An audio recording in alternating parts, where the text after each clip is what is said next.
centers with a capacity of 3,000 terabytes were inaugurated by Prime Minister Rim Talbajan Emmanuel Ouedraogo. These data centers cost the state approximately 16 billion CFA francs. More than 700,000 machines can connect to them, and each ministry will be able to host between 100 and 300 virtual servers for the deployment of digital platforms.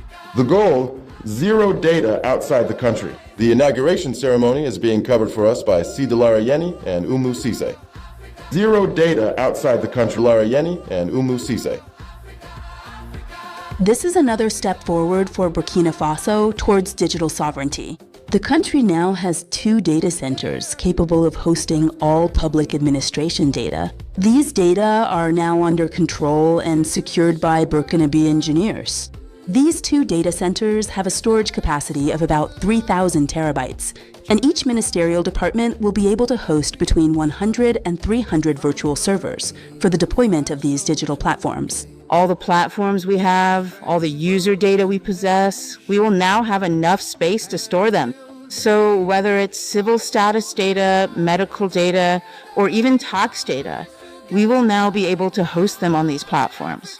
You know that the government is committed to a large-scale campaign to digitize public administration procedures. So these infrastructures will specifically be used to host all the platforms that we are currently setting up for the benefit of users. But even better, as His Excellency the Prime Minister mentioned in his speech, we still have platforms and data stored abroad in private data centers. We are going to initiate a process to bring back all this data, all these platforms into these new, modern, and secure infrastructures. And the ambition of Aminata Zerbo Sabane's department for 2026 is to have zero public administration data stored abroad. For Rim Talba Jean Emmanuel Ouedraogo, data is a strategic asset, and mastering it is a vital issue of national security, sovereignty, independence, and dignity.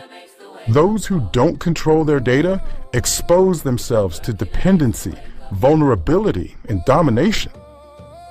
That is why I strongly reaffirm that digital sovereignty is inseparable from national sovereignty. Hosting our data outside our territory or in infrastructures we do not control amounts to giving up a part of our self-determination. And that Burkina Faso, under the progressive popular revolution, can no longer accept. And while the inauguration of these data centers marks an important step in Burkina Faso's journey toward national sovereignty, it is only one step, as our ambitions are even greater looking ahead to 2028. The subsequent phase of this